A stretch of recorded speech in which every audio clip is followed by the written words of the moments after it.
اے میرے پیارے پیغمبر وَإِذْ يَمْكُرُ بِكَ الَّذِينَ كَفَرُوا لِيُثْبِتُوكَ أَوْ يَقْتُلُوكَ أَوْ يُخْرِجُوكَ وَيَمْكُرُونَ وَيَمْكُرُ اللَّهُ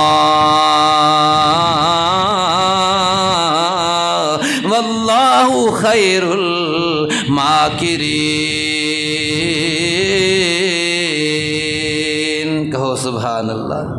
اللہ پاک نے قرآن اتار دیا، جبرائیل علیہ السلام کو بھیج کے بتلا دیا، اے میرے پیارے پیغمبر کیا آپ کو پتہ بھی ہے آپ کے بارے میں کافروں نے کیا مشورہ بنا لیا ہے، کیا فیصلہ کر لیا ہے، ان کی قرارداد میں کیا پاس ہوا ہے؟ وَإِذْ يَمْكُرُ بِكَ الَّذِينَ كَفَرُوا لِيُثْبِتُوكَ أَوْ يَقْتُلُوكَ أَوْ يُخْرِجُوكَ وَيَمْكُرُونَ